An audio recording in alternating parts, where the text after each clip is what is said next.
कर नहीं जाते, कभी कभी गायब हो जाते थे। अच्छा ठीक, हाँ तो क्या पढ़ाई हो रहा है? एंडोक्राइन ग्लैंड के फंक्शन, लगता है पिट्यूटरी ग्लैंड हो गया था, पिट्यूटरी ग्लैंड से रिलेटेड दिए थे ना? हाँ चलो देखो, पिट्यूटरी ग्लैंड से रिलेटेड जो दिया गया है क्वेश्चन वो तो सोल्व कर लिए होंगे। अब देखो दूसरा समझो, दूसरा होता है थायराइड ग्लैंड। कौन सी ग्लैंड? Thyroid gland. देखो थायराइड ग्लैंड के बारे में समझो। थायराइड ग्लैंड की बात करते हैं, ध्यान से सुनना है। थायराइड ग्लैंड जो होता है वो कहाँ रहता है? थायराइड ग्लैंड थ्रोट में रहता है, ह्यूमन बॉडी के थ्रोट में रहता है, ठीक ना? ट्रैकिया के दोनों साइड। हम लोग का जो रेस्पिरेटरी सिस्टम है वो एक ट्यूब में ओपन होता है जिसको विंड पाइप या ट्रैकिया बोलते हैं। उसी ट्रैकिया के दोनों साइड कौन सी ग्लैंड होता है? Thyroid gland. और यह थायराइड ग्लैंड थायरोक्सिन नाम का हार्मोन सीक्रेट करता है। कौन सी हार्मोन सीक्रेट करता है? थायरोक्सिन नाम का हार्मोन सीक्रेट करता है। और यह हार्मोन क्या करता है? बॉडी में different types of metabolic process, जैसे कार्बोहाइड्रेट का मेटाबॉलिज्म, प्रोटीन का मेटाबॉलिज्म और फैट के मेटाबॉलिज्म को रेगुलेट करता है। कार्बोहाइड्रेट, प्रोटीन और फैट के मेटाबॉलिज्म, हम लोग जो फूड सब्सटेंस खाते हैं, कार्बोहाइड्रेट, प्रोटीन, फैट, वो क्या होता है जी? रेगुलेट होता है। वो जो यानी बॉडी सेल्स के द्वारा यूटिलाइजेशन होता है, तो वो यूटिलाइजेशन करवाने में हेल्प करता है। कौन हार्मोन? थायरोक्सिन हार्मोन, ठीक ना? यही हार्मोन की अगर डिफिशियंसी हो जाता है तो थायराइड ग्लैंड चूंकि अपना वर्क जो करता है ना, वो फूड के आयोडीन एब्जॉर्ब करके करता है, तो फूड का आयोडीन एब्जॉर्ब करके करता है, तो आयोडीन एब्जॉर्ब करके थायरोक्सिन का प्रोडक्शन करता है। तो फूड में आयोडीन की डिफिशियंसी हो जाए, ठीक ना, तो उस केस में क्या होता है? थायराइड ग्लैंड थायरोक्सिन का प्रोडक्शन बंद कर देता है। थायरोक्सिन का प्रोडक्शन बंद कर देता है तो उस केस में थायराइड ग्लैंड फूलकर इनलार्ज हो जाता है, बड़ा हो जाता है, ठीक ना? और एक डिजीज स्प्रेड करता है, उसको हम लोग क्या बोलते हैं? ग्वाइटर, ठीक ना? क्या बोलते हैं? ग्वाइटर, जो आयोडीन की डिफिशियंसी से होता है। इस डिजीज में क्या होता है? थायराइड ग्लैंड जो है इनलार्ज हो जाता है, बड़ा हो जाता है, और मेटाबॉलिक प्रोसेस का रेट क्या हो जाता है? स्लो हो जाता है, ठीक ना? मेटाबॉलिक प्रोसेस का रेट भी स्लो हो जाता है। यही आयोडीन की डिफिशियंसी हो जाए तो उसमें क्या होगा? बेबी का मेंटल ग्रोथ रुक जाता है, फिजिकल एंड मेंटल ग्रोथ रुक जाता है, ठीक ना? उसमें जो है फिर ना फिजिकली ग्रोथ हो पाता है ना मेंटली ग्रोथ हो पाता है, दोनों में कुछ नहीं हो पाता है।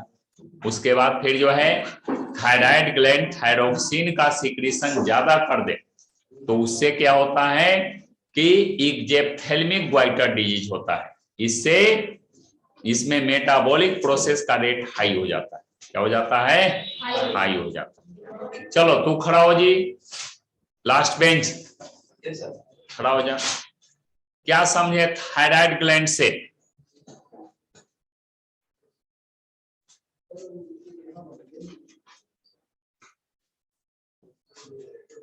थायराइड ग्लैंड के बारे में 5 सेंटेंस बताओ, जो अभी पढ़ाए हैं, बुक्स देख के नहीं, जो समझाए हैं उससे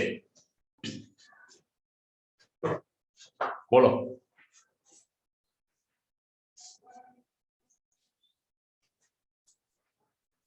तो बोलो जी शुभम, थायराइड ग्लैंड के बारे में 5 सेंटेंस। हम 5 से ज्यादा बताए नहीं जी?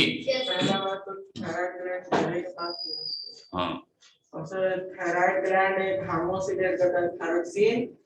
और अगर थायरोक्सिन अगर कम अमाउंट में अगर सीक्रेट होता है तो ग्वाइटर नाम का बीमारी हो सकता है, जो आयोडीन की कमी से होता है। और वही अगर थायरोक्सिन अगर ज्यादा सीक्रेट होने लगता है तो का वो उससे भी ग्वाइटरी टाइप होता है। उस डिजीज में क्या होता है? उस डिजीज में क्या होता है? सिंपल ग्वाइटर में ना जी, थायराइड ग्लैंड ज्यादा वर्क कर दिया तब क्या होगा? वो भी ग्वाइटरे होगा, लेकिन उस डिजीज में क्या होगा? तू सुन रहा था, तू तो सुनिए नहीं रहा था पहले। चलो तू बैठ जा। तू क्या कर रहा था जी, अब बताओ। क्या कर रहा था अभी? बताओ। 5 सेंटेंस तुम ही से पूछे थे पहले, तू नहीं बताया था तब उससे पूछे थे। कभी बैग गिराता है, कभी बैग ओढ़ने रखता है, कभी कुछ करता है। गिर गया था सर, कोई काम अपने होता है जी। सर गिराए क्यों सर? तू ना बताएगा काहे गिराया? बिना गिरे कैसे जाएगा? यहाँ जो 500 साल यहाँ तक मारकर रख दो, आप गिराओ नहीं, ये जो इधर उधर हिलेगा कभी? लिविंग है। यहाँ रख देंगे तो ये गिर जाएगा। और इसी करके खड़ा रहो स्थिर से। चल जा पिछला बेंच पर, इस साइड। कॉपी किताब लेके जाएगा और वहीं खड़ा रहेगा स्थिर से। पढ़ाई जब हो रहा हो तो सिर्फ और सिर्फ सुनेंगे, यहाँ माइंड कंसंट्रेट रहना चाहिए। चलो ये हो गया, थायराइड ग्लैंड के बारे में जान गए। अगला ग्लैंड कौन सी है? पाराथायराइड ग्लैंड। पाराथायराइड ग्लैंड भी थायराइड ग्लैंड में ही रहता है, ठीक ना। पाराथायराइड ग्लैंड कहाँ रहता है? थायराइड ग्लैंड में रहता है। और ये क्या काम करता है जी? ये भी जो है पाराथ हार्मोन का सिक्रीशन करता है। पाराथ हार्मोन सिक्रीट करता है जो बॉडी में कैल्शियम के क्वांटिटी को रेगुलेट करता है। किसको? कैल्शियम के क्वांटिटी को रेगुलेट करने का काम करता है पाराथ हार्मोन। अगला क्या है? कौन ग्लैंड? Adrenal gland. कौन सी ग्लैंड है? Adrenal gland. एड्रीनल ग्लैंड की बात करें तो एड्रीनल ग्लैंड किडनी के ऊपर रहता है। कहाँ रहता है? किडनी के ऊपर रहता है एड्रीनल ग्लैंड। और एड्रीनल ग्लैंड का भी 2 पार्ट्स होता है, एड्रीनल कॉर्टेक्स और एड्रीनल मेडुला। एड्रीनल कॉर्टेक्स जो होता है हार्मोन सिक्रीट करता है। कौन कौन? 3 हार्मोन सिक्रीट करता है। एड्रीनोकॉर्टिकोट्रोपिक हार्मोन जो बॉडी में कार्बोहाइड्रेट के मेटाबॉलिज्म को कंट्रोल करता है। पहला हार्मोन कौन है? एड्रीनोकॉर्टिकोट्रोपिक हार्मोन। क्या काम करता है जी?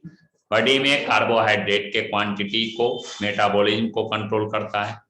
दूसरा है मिनरेलोकॉर्टिकॉइड हार्मोन जो मिनरल्स को, हम लोग मिनरल सॉल्ट खाते हैं ना, मिनरल्स के क्वांटिटी को रेगुलेट करता है, कंट्रोल करता है। और तीसरा होता है सेक्स हार्मोन्स जो मेल और फीमेल में सेकेंडरी सेक्सुअल कैरेक्टर्स को कंट्रोल करता है। तो ये 3 टाइप्स ऑफ हार्मोन सिक्रीट करता है। कौन? एड्रीनल कॉर्टेक्स जो आउटर पार्ट है एड्रीनल ग्लैंड का। एड्रीनल ग्लैंड का इनर पार्ट होता है एड्रीनल मेडुला जो एपिनेफ्रिन और नॉन एपिनेफ्रिन हार्मोन सिक्रीट करता है। लेकिन ये हार्मोन जो सिक्रीट करेगा कब? बॉडी के इमरजेंसी केस में करता है। बॉडी में इमरजेंसी केस आ जाए, जैसे फियर का कंडीशन हो, एंगर का कंडीशन हो, एक्साइटमेंट का कंडीशन हो, तो उस कंडीशन में ये हार्मोन सिक्रीट होता है और सिक्रीट होकर के हार्ट बीट को बढ़ाता है ताकि उस कंडीशन को फेस करने के लिए एनर्जी मिल जाए, ठीक ना। देखते होंगे डर लगने लगे हार्ट बीट बढ़ता है, नहीं फील किया है? हार्ट बीट बढ़ता है। क्यों बढ़ता है? ताकि उस कंडीशन को फेस करने के लिए एनर्जी मिले। तो हार्ट बीट बढ़ाने का वो काम कौन करता है? यही एपिनेफ्रिन हार्मोन एड्रीनल मेडुला से सिक्रीट होता है, ठीक ना। और क्या है? एड्रीनल ग्लैंड हो गया। अगला क्या है? पेंक्रियाज। पेंक्रियाज क्या होता है जी? ह्यूमन डाइजेस्टिव सिस्टम में पाए जाने वाला लीफ लाइक स्ट्रक्चर होता है। कैसा स्ट्रक्चर? लीफ लाइक स्ट्रक्चर होता है। और यह हार्मोन क्या काम करता है? तो इंसुलिन, लीफ लाइक स्ट्रक्चर है और इसके अंदर क्या होता है? सेलुलर ग्लैंड होता है, वही पेंक्रिएटिक ग्लैंड के नाम से जाना जाता है। तो पेंक्रिएटिक ग्लैंड का फीचर ये होता है कि ये एंजाइम और हार्मोन दोनों सिक्रीट करता है। पेंक्रिएटिक ग्लैंड क्या क्या सिक्रीट करता है? एंजाइम भी सिक्रीट करता है जो फूड डाइजेशन में हेल्प करता है। और यही पेंक्रिएटिक ग्लैंड फिर हार्मोन भी सिक्रीट करता है, इंसुलिन हार्मोन सिक्रीट करता है जो बॉडी में ब्लड शुगर को कंट्रोल करता है, ठीक ना। बॉडी में ब्लड शुगर को कंट्रोल करने का काम करता है कौन, इंसुलिन हार्मोन करता है। तो इसीलिए इसको हम लोग बोलते हैं dual gland of human body. Human body का एक ऐसा ग्लैंड है, ड्यूअल ग्लैंड है, ठीक ना। ड्यूअल ग्लैंड क्यों है, क्योंकि हार्मोन्स और एंजाइम्स दोनों को सिक्रीट करने का काम करता है। इसके बाद फिर अगला ग्लैंड कौन सी है, हाँ इसका फिर देखो, इंसुलिन हार्मोन का सिक्रीशन अगर कम हो जाए तो क्या होता है, बॉडी में ब्लड में ग्लूकोज का क्वांटिटी बढ़ जाता है, उससे एक डिजीज होता है जिसको बोलते हैं डायबिटीज। क्या बोलते हैं, डायबिटीज। डायबिटीज नाम का डिजीज होता है। उस डिजीज में क्या होता है, ब्लड शुगर का लेवल हाई हो जाता है, बॉडी में ब्लड ग्लूकोज का लेवल ज्यादा हो जाता है। उसके बाद फिर जो है अगला क्या है, यही हार्मोन जो है ज्यादा सिक्रीशन करने लगे तो फिर क्या होता है, इंसुलिन हार्मोन ज्यादा सिक्रीट होने लगे तो ब्लड में ग्लूकोज का लेवल क्या हो जाता है, घट जाता है, ठीक ना। तो दोनों कंडीशन होता है, ज्यादा अगर जो है सिक्रीट होने लगेगा तो ब्लड ग्लूकोज को घटा देगा, और कम सिक्रीट होने लगेगा तो क्या होगा, ब्लड ग्लूकोज के लेवल को इंक्रीज कर देता है। दोनों ही डेंजरस है। उसके बाद फिर और आगे क्या है, पैंक्रेटिक ग्लैंड के बाद गोनेडियल ग्लैंड है जिसमें टेस्टिस और ओवरी आता है, ये दोनों है जी। टेस्टिस जो है ये पढ़े भी होंगे, मेल रिप्रोडक्टिव सिस्टम और फीमेल रिप्रोडक्टिव सिस्टम। टेस्टिस जो होता है वो क्या होता है, टेस्टिस मेल रिप्रोडक्टिव सिस्टम में पाया जाने वाला ओवल शेप्ड स्ट्रक्चर है। कितना पाया जाता है जी, 1 पेयर, ठीक ना। और ये टेस्टिस से 2 हार्मोन्स का सिक्रीशन होता है, टेस्टोस्टेरोन और एंड्रोजन। ये दोनों हार्मोन क्या करता है, मेल के सेकेंडरी सेक्सुअल कैरेक्टर्स को, सेक्सुअल डेवलपमेंट को और सेक्सुअल एक्टिविटीज को कंट्रोल करता है, ठीक ना। मेल के secondary sexual character, sexual activities और सेक्सुअल डेवलपमेंट को कंट्रोल करता है। ये केवल मेल में ही रहता है। अगला क्या है, ओवरी। ओवरी कहाँ रहता है जी, फीमेल में रहता है। फीमेल रिप्रोडक्टिव सिस्टम में पाया जाने वाला फीमेल रिप्रोडक्टिव ऑर्गन होता है, 1 पेयर ओवरी होता है। ये भी ओवल शेप्ड स्ट्रक्चर है। और ये कौन से हार्मोन सिक्रीट करता है, एस्ट्रोजीन एंड प्रोजेस्टेरोन। एस्ट्रोजीन एंड प्रोजेस्टेरोन नाम का हार्मोन सिक्रीट करता है। और एस्ट्रोजीन और प्रोजेस्टेरोन जो होता है वो फीमेल के secondary sexual characters, sexual development और सेक्सुअल एक्टिविटीज को कंट्रोल करता है। तो इंडोक्राइन ग्लैंड्स में इतने सारे ग्लैंड्स और उसके हार्मोन्स के बारे में पढ़ना था, फंक्शन के बारे में पढ़ना था, अनबैलेंस होने के इफेक्ट पढ़ना था। थाइमस ग्लैंड का क्या करता है? कौन ग्लैंड, थाइमस ग्लैंड। वो जो है थाइमस ग्लैंड, देखो थाइमस ग्लैंड हर समय नहीं होता, वो इन्फेंट में होता है। बच्चा जब जन्म लेता है ना तो उसमें क्या होता है कि इम्यूनिटी उसका वीक रहता है, उसमें इन्फेक्शन का चांसेस ज्यादा रहता है। इसलिए क्या होता है कि उसके लिए जो है यानी क्या होता है, किडनी के अपर पार्ट में और यानी जो है हार्ट के नजदीक में, दोनों के बीच वाले पोर्शन में क्या होता है कि एक ग्लैंड होता है जिसको बोलते हैं थाइमस ग्लैंड। तो वो थाइमस हार्मोन का सिक्रीशन करता है। वो हार्मोन बेबी को इम्यूनिटी प्रोवाइड करते रहता है और इन्फेक्शन से बचाते रहता है। और यही जब एडल्ट हो जाता है तो इम्यूनिटी अपने आप डेवलप हो जाता है। इम्यूनिटी डेवलप हो जाता है तो फिर वो ग्लैंड भी धीरे धीरे डिजेनरेट हो जाता है, वो हर समय नहीं रहता है, ठीक है। वो हार्टबीट को बढ़ा करके ब्लड सर्कुलेशन करके जो है यानी मेंटेन किए हुए रहता है। देखते होंगे बेबी का जो है हार्टबीट जो है यानी तेज रहता है, फास्ट रहता है, ताकि ब्लड सर्कुलेशन हर जगह होते रहेगा तो फिर क्या होगा, इम्यूनिटी मेंटेन भी रहेगा, ठीक ना। तो वो है थाइमस ग्लैंड। चलिए हो गया, कितने ग्लैंड ना है, लिखो क्वेश्चन लिखो तो कुछ जो दे रहे हैं इसमें लिखना है। First question,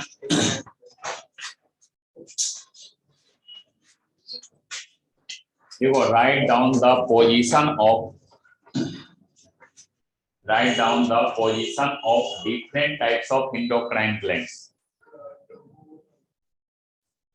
Write down the position of different types of endocrine glands.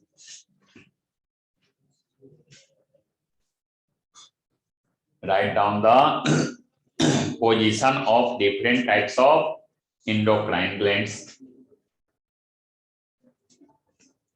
उसके बाद आगे है दूसरा क्वेश्चन। हाँ सेकंड क्वेश्चन में लिखेंगे write down the functions of hormones. Write down the functions of hormones secreted by. Write down the functions of hormones secreted by different types of endocrine glands.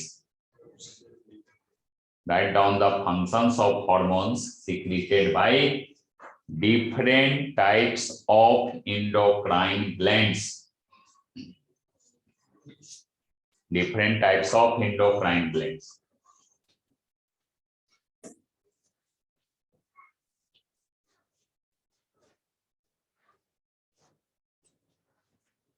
आगे लिखेंगे what are the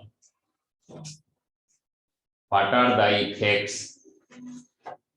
in human body? What are the effects in human body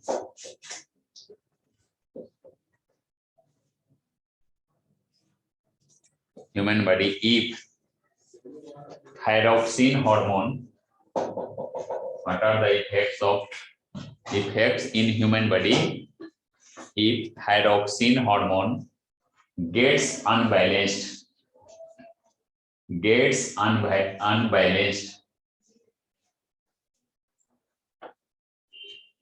हो गया जी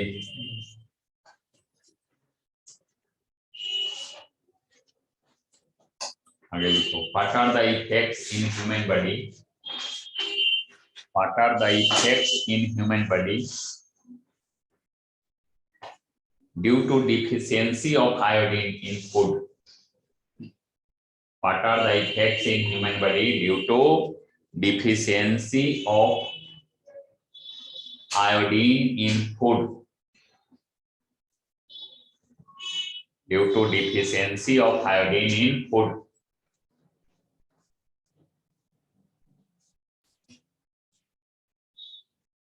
हो गया जी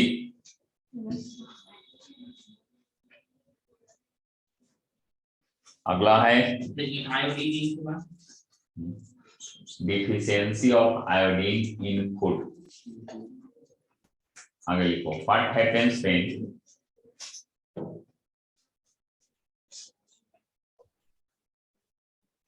insulin hormone? What happens when insulin hormone secreted by pancreatic gland? What happens when insulin hormone secreted by pancreatic gland gets unbalanced by pancreatic gland? Gets unbalanced. हो गया जी gets unbalanced. चलो हो गया कितना क्वेश्चन है जी चलो बनाओ इसके बाद फिर और कोई टॉपिक है इस चैप्टर में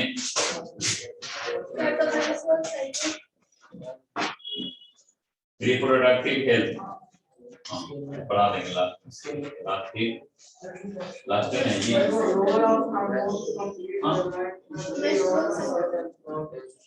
मेंस्ट्रुअल साइकिल तो बताया हम रिप्रोडक्शन ह्यूमन रिप्रोडक्शन में बताया ह्यूमन रिप्रोडक्टिव सिस्टम बताया तो दो क्वेश्चन दिए थे ना व्हाट हैपेंस विद फर्टिलाइजेशन और व्हाट हैपेंस विद अनफर्टिलाइजेशन वही तो अनफर्टिलाइजेशन वाला आंसर है मेंस्ट्रुअल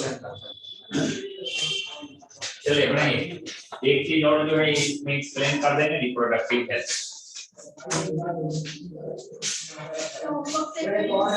हाँ चेक करेंगे अभी बनाओ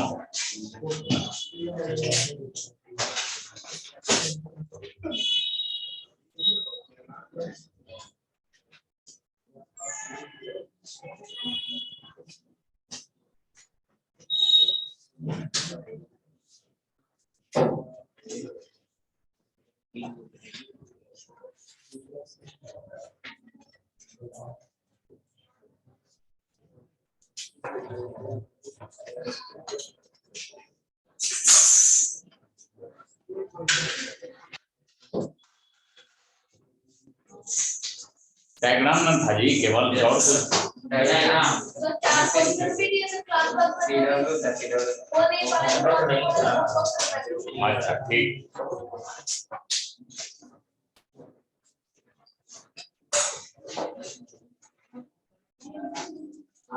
चैप्टर कंप्लीट नहीं जी। Yes sir. हाँ केमिस्ट्री का वो ही गया, मेटल नॉन मेटल चल रहा था। नो सर, कंबसन फ्लेम वो भी हो गया ना जी। यस सर उसमें एक्सरसाइज क्वेश्चन अब एयर सर, अब एयर एंड वाटर पॉल्यूशन हाँ pollution of air and water अगला क्लास से है। दोनों में चलेगा। हाँ बायोलॉजी केमिस्ट्री दोनों का है। कंटिन्यू चैप्टर 2-3 क्लास में पूरा कर लीजिए pollution of air and water.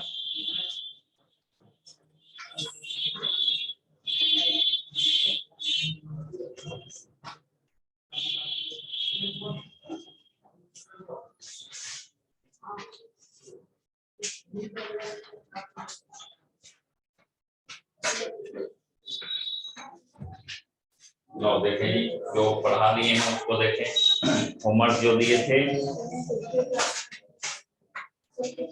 अपने बोलते हैं ऑनलाइन कर वो करते हैं और फिर गायब हो रहा। सर पिछला का पिछला ऑनलाइन किया। अच्छा उसी क्लास का दिखाइए। सर उस टाइम वाला चैप्टर कंप्लीट किया। हम्म सर उस टाइम वाला जो 2 क्लास मेरा बायो का चल रहा था। पहला बायो क्लास नहीं ना है, बोलो नो सर। आज पहला दिन नहीं ना ये है, जिस दिन तू आई हो उस दिन का दिखा।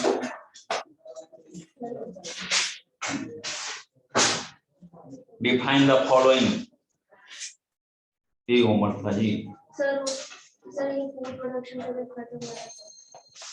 फूड प्रोडक्शन के बाद कौन कौन चैप्टर पढ़ाएं? फूड प्रोडक्शन का यही हो। ये हो रहा है reaching the age of adolescence. Yes explain ना करते जी।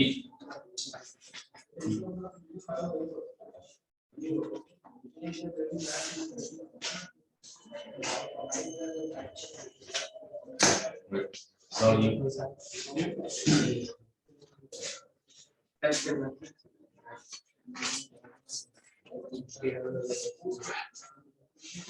डब्ल्यू ना बनाया। हाँ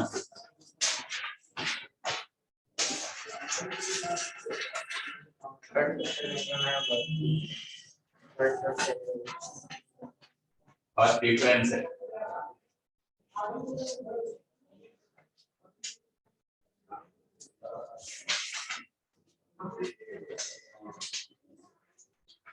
कंट्रोल कैसे क्या हुए सुधार दो तो ये master gland because it controls all the control gastric all the glands of endocrine gland, all the functions of sir question number 4 के बाद पढ़।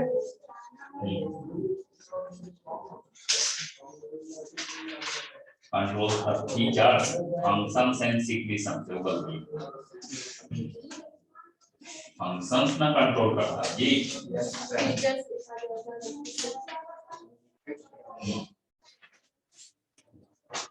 और जी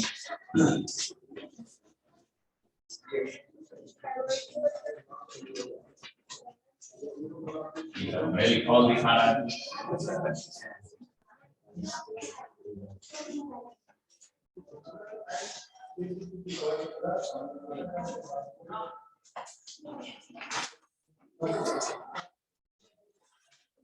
और जी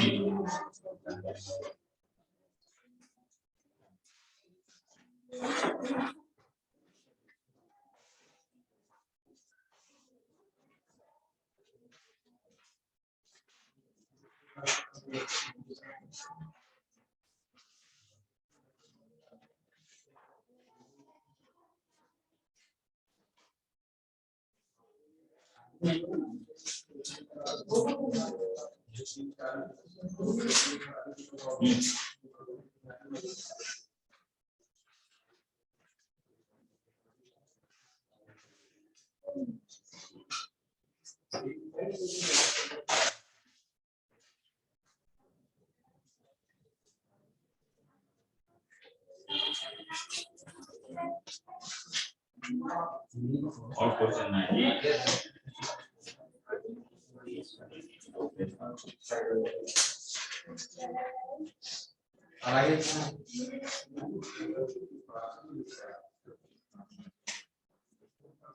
बैलेंस लिखे नहीं है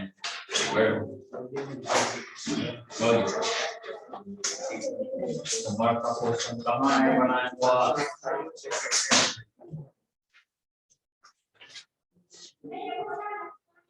उसको ऐसे करते नाम कह सकते हैं x वाला बनवाए थे नाम लिखेगा जी इसमें किसी भी लाइन का नाम नहीं है ऊपर लोगों का लिखा है और लिखो पूरा का लिखो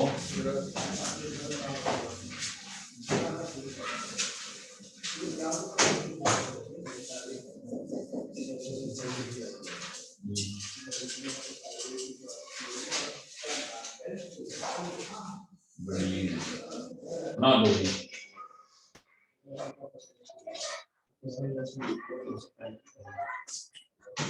सबसे पहले ये पढ़ाए थे चैप्टर 2 दिन क्लास हुआ होगा कम से कम सेंटर का क्लास छोड़ा जाता है जी ये मतलब ये लोग से पूछ नहीं क्या इसमें जो है वो डेटा के द्वारा जो लिखाए थे x y वाला उसको देखा हां बराबर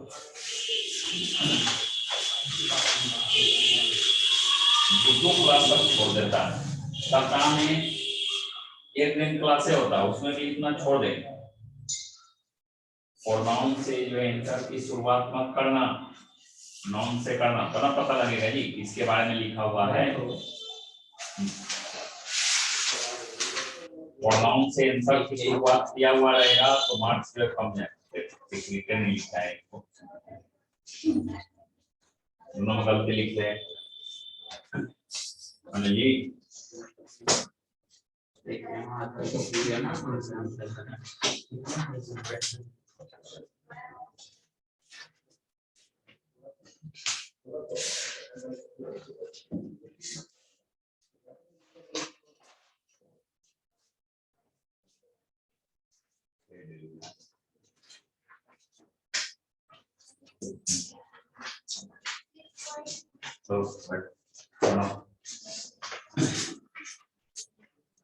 क्लास में रेगुलर रहना जरूरी है एब्सेंट कर जाएंगे तो कैसे हो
कॉपी किसका है हाँ बोला नहीं राइटिंग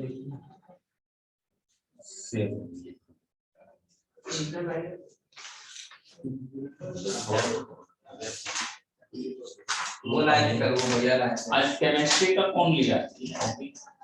अच्छा तुम लोग में नहीं लिया चैप्टर आज लास्ट हो गया तब ओकरा कॉपी के जरूरत है।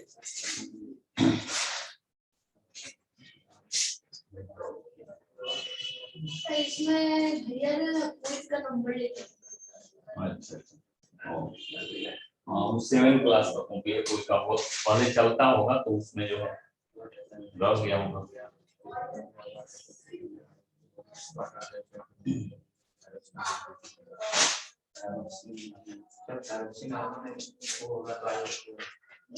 थायरोक्सिन हार्मोन अनबैलेंस होगा तो दो कंडीशन कम सीक्रेट होगा या ज्यादा कम सीक्रेट होगा तो मेटाबॉलिक रेट को घटा देगा और थायराइड ग्लैंड फूल जाएगा उसको गोइटर बोलेंगे और थायरोक्सिन हार्मोन ज्यादा सीक्रेट हो जाएगा तो मेटाबॉलिक रेट को बढ़ा देगा उसको एक्जेप्थेल्मिक गोइटर का दिया है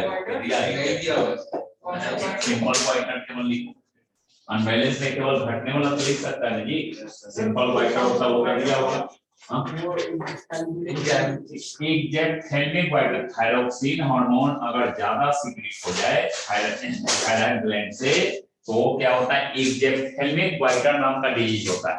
तो इस डिजीज में होता क्या है कि मेटाबॉलिक रेट हाई हो जाता है जैसे रेस्पिरेशन के रेट को हाई कर देगा हार्ट बीट को इंक्रीज कर देगा घबराहट होना शुरू हो जाएगा शरीर से पसीना निकलना शुरू हो जाएगा एकाएक कभी कभी रेयर कंडीशन में तुरंत ऐसा होता है ठंडा के दिन में पूरा शरीर जो है यानी क्या होगा लाल हो जाएगा कैसा मेटाबॉलिक रेट हाई होगा पसीना पूरा जो है यानी फेस पर आ जाएगा।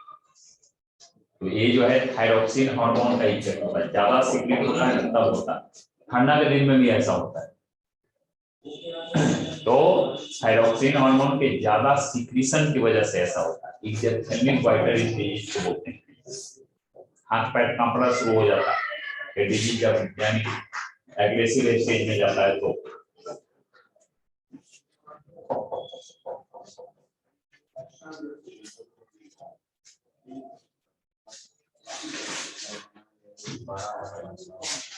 हाँ इसका लिख होता है वो तक लिख नहीं है क्योंकि उसके वाला तो लिख ले तो पहले ही लिख लिया हो थायराइड ग्लैंड से न लिखना जी दोबारा नहीं लिखना था तो जो पहले देती है वो फाइल को लिख ड्यूटी ग्लैंड का फिर दोबारा क्यों लिख उसमें दोबारा लिखने की कोई जरूरत नहीं है अब लिख लिया था फिर अच्छी है अच्छी बात है तो वही क्वेश्चन में रह गया होगा।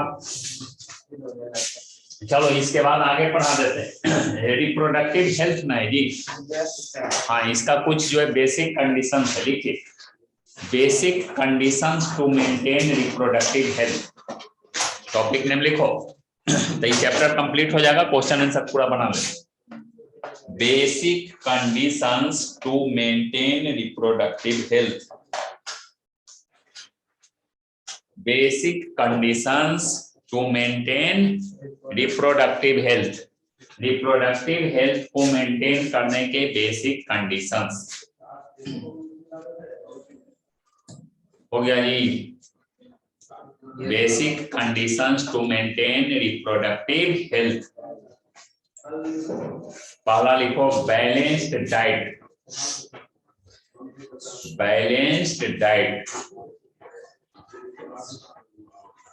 दूसरा लिखेंगे personal domestic and community cleanliness या हाइजीन भी उसको बोलते हैं हाँ personal domestic and community hygiene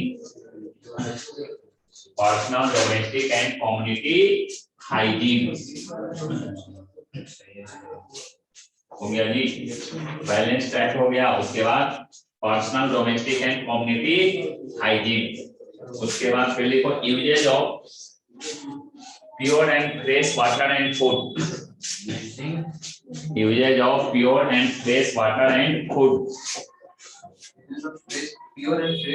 water and food और avoid what alcohol. अगला, हाँ वो भी लिखा दें। फिर लिखो rest and exercise,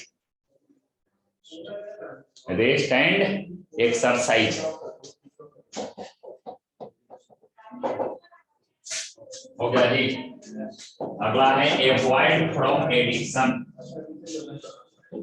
avoid from addiction.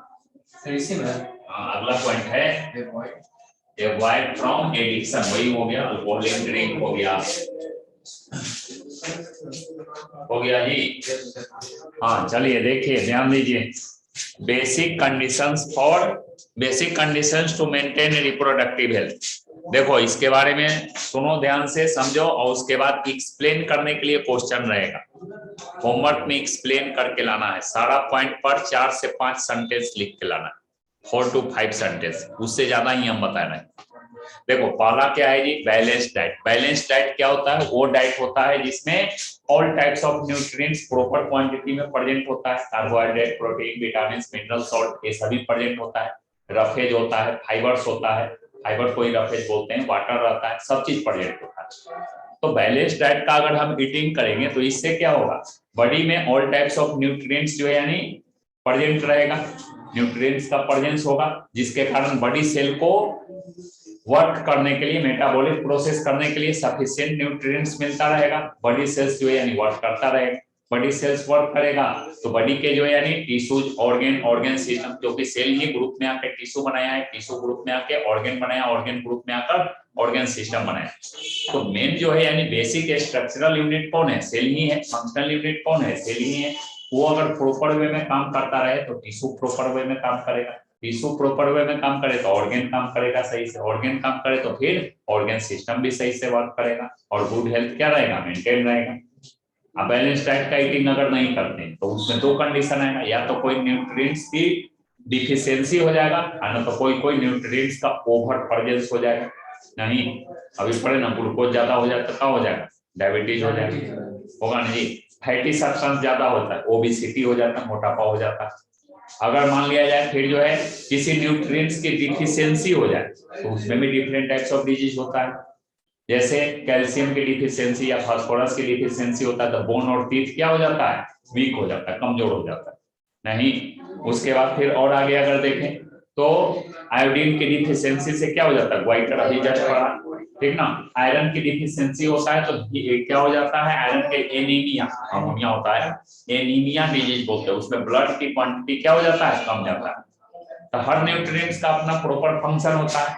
Vitamin की डिफिशियंसी अगर होता है तो विटामिन की डिफिशियंसी से क्या होगा, उसमें हाँ अलग अलग डिजीज है, जैसे विटामिन ए की डिफिशियंसी से नाइट ब्लाइंडनेस होगा, बी की डिफिशियंसी से बेरी, सी की डिफिशियंसी से स्कर्वी, डी के डिफिशियंसी से रिकेट्स, इस तरह से डिफरेंट टाइप्स ऑफ डिजीज होना शुरू हो जाएगा और हेल्थ अफेक्टेड हो जाएगा। तो गुड हेल्थ मेंटेन करने के लिए क्या चाहिए, प्रोडक्टिव हेल्थ को मेंटेन करने के लिए बैलेंस डाइट का नीड होगा। दूसरा क्या है, personal, domestic and community hygiene यानी क्लीनलीनेस। गुड हेल्थ को मेंटेन करने के लिए क्या होगा कि पर्सनल, डोमेस्टिक और कम्युनिटी क्लीनलीनेस का, साफ सफाई का यानी हाइजीन का जो है केयर करना हो, ठीक ना। क्योंकि हमारे बॉडी सेल्स में जब भी कोई प्रोसेस होता है तो उसके द्वारा मेटाबॉलिक वेस्ट बनता है जो हार्मफुल और पॉइजनस होता है, तो उसको बॉडी से रिमूव करना जरूरी है।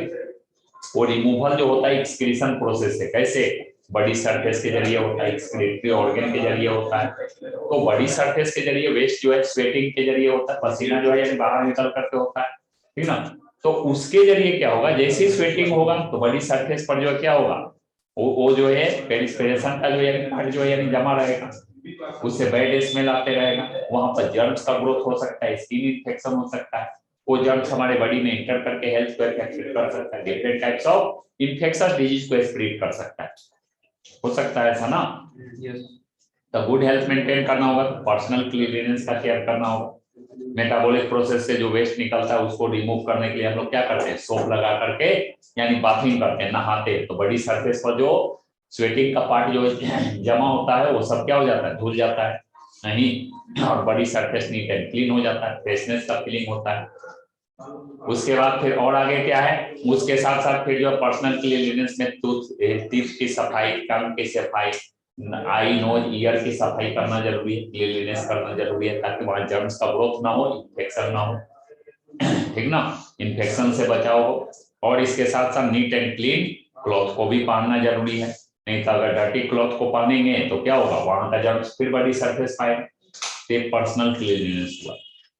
पर्सनल के साथ साथ डोमेस्टिक क्लीनलीनेस भी जरूरी है गुड हेल्थ मेंटेन करने के लिए। मान लीजिए कोई पर्सनल क्लीनलीनेस का केयर किया और यानी घर में डोमेस्टिक क्लीनलीनेस का केयर नहीं है, जिस सोफा पर बैठ रहे हैं उसमें डर्ट जमा है, वो गंदा है, जिस डाइनिंग टेबल पर खाना खा रहे हैं वो वहां पर डस्ट अगर जमा है, डर्ट है, गंदगी है, ठीक ना, वो सब अच्छा से साफ नहीं किया हुआ है, तो वहां पे जर्म्स जो फिर हमारे बॉडी में इंटर करेगा नहीं।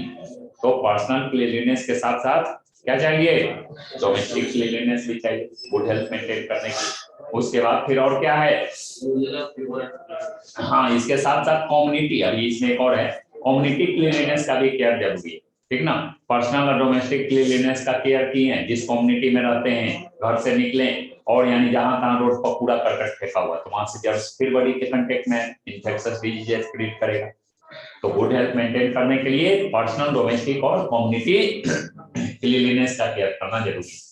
अगला क्या है जी, uses of pure and fresh water and food. तो बहुत से डिजीज को स्प्रेड करने वाले जर्म्स जो है कंटेमिनेटेड वाटर और कंटेमिनेटेड फूड के द्वारा हमारे बॉडी में इंटर करता है, क्योंकि उसमें डिफरेंट डिजीज को स्प्रेड करने वाला जर्म्स होता है, कॉलरा है, डायरिया है, जॉन्डिस है, टाइफाइड है, ये सब जो डिजीज का जर्म्स जो होता है कंटेमिनेटेड फूड और वाटर में प्रेजेंट होता है। उसका जब हम लोग ड्रिंकिंग करते हैं या वाटर का ड्रिंकिंग करते हैं या फूड का ईटिंग करते हैं तो वो हमारे बॉडी में इंटर करता है और डिफरेंट जर्म्स इंटर कर करके डिफरेंट टाइप्स ऑफ डिजीज को स्प्रेड करता है, हेल्थ अफेक्टेड हो जाता है। तो गुड हेल्थ मेंटेन करने के लिए क्या चाहिए, uses of pure and fresh water and food का होगा। उसके बाद फिर क्या है, रेस्ट एंड एक्सरसाइज। देखो होता क्या है कि जब कभी हम किसी भी तरह का फिजिकल वर्क करते हैं तो उसमें मसल सेल में स्टोर एनर्जी यूज होता है, धीरे धीरे जब फिजिकल वर्क करने लगे तो स्टोर एनर्जी धीरे धीरे कम होने लगा, उसके बाद भी कंटिन्यू वर्क करने, एक समय कभी ना कभी आएगा ऐसा कि सारा स्टोर एनर्जी खत्म हो जाए नहीं। तो स्टोर एनर्जी जब खत्म होने लगता है तो रेस्पिरेशन का रेट तेज हो जाता है, काम करते करते लोग हाँफता है ना नहीं, तो उस समय क्या होता है, स्टोर एनर्जी बिल्कुल कमने लगता है, घटने लगता है। जो भी बचा खुचा होता है वो ऑक्सीजन सप्लाई जो है वहां मसल सेल में तेजी से होता है, ताकि जो है बचा हुआ जो एनर्जी है वो सब फिर जो है क्या हो, एनर्जी प्रोड्यूस कर करके और फिर जो है यानी वर्क करने के लिए एनर्जी मिलता है। आप ओवर वर्क जब कर देते हैं तो क्या होता है, यानी जो है सुनते होंगे कि कोई कोई लेबर काम करते करते चक्कर खा के गिर, क्यों, क्योंकि स्टोर एनर्जी उसका खत्म था, उसके बाद वो काम कर रहा, तो एनर्जी रहेगा नहीं तो वर्क करने के लिए एनर्जी आएगा कहां से, उसमें कहीं ना कहीं प्रॉब्लम करेगा, तो इसलिए ऐसा होता है। तो गुड हेल्थ मेंटेन करने के लिए क्या चाहिए, रेस्ट करना चाहिए, दिन में different types of physical work करते हैं, रात में खाना खा के जब सोते हैं तो रेस्पिरेशन और ब्लड सर्कुलेशन कंटिन्यू रहता है, दो प्रोसेस चलते चलता है, रेस्पिरेशन होते रहता है और हार्ट बीट भी जो है चलते रहता है। तो उस क्रम में क्या होता है, मसल सेल में फिर से स्टोर एनर्जी जो है स्टोर हो जाता है, फूड डाइजेशन होगा, ग्लूकोज बनेगा, ग्लूकोज चल जाएगा मसल सेल में और एनर्जी को स्टोर कर देगा। स्टोर तो हो गया एनर्जी, लेकिन सुबह जब उठते हैं तो वो एनर्जी एक्टिव नहीं रहता, उसको एक्टिव करने के लिए एक्सरसाइज जरूरी है, एक्सरसाइज करेंगे तो एनर्जी एक्टिव हो जाएगा और गुड हेल्थ को क्या करेगा, मेंटेन करेगा, थोड़ी देर काम करने के लिए वो एनर्जी सप्लाई करते रहेगा। अगला होता है एडिक्शन, एडिक्शन से बचने की जरूरत है, गुड हेल्थ को मेंटेन करने के लिए क्या चाहिए, एडिक्शन से बचाव होना जरूरी है। तो एडिक्शन क्या होता है, ह्यूमन बीइंग का वो बैड हैबिट होता है जिसके कारण ह्यूमन बीइंग स्मोकिंग और ड्रिंकिंग करना शुरू कर देता है। तो स्मोकिंग और ड्रिंकिंग करने से क्या होता है, डिफरेंट टाइप्स ऑफ जो यानी डिजीज स्प्रेड होता है, नर्वस से रिलेटेड डिजीज होता है, नर्व्स प्रॉब्लम होना शुरू हो जाता है, ब्रेन से रिलेटेड डिजीज होता है, ब्रेन में सेंसेशन होने लगता है, ठीक ना, ब्रेन में ट्यूमर होने लगता है, उसके बाद लंग्स में कैंसर जैसा डिजीज हो जाता है, ब्रोंकाइटिस और अस्थमा जैसा डिजीज हो जाता है। और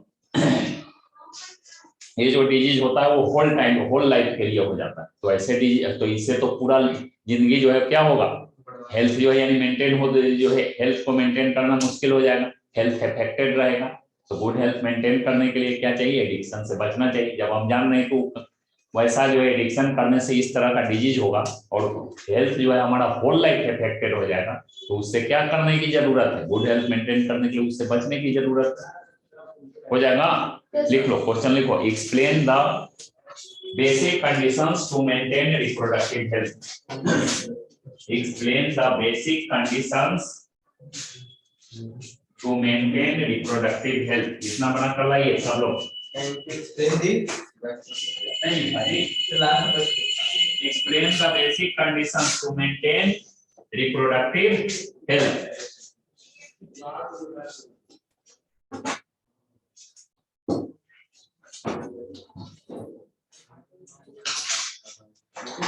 ठीक है।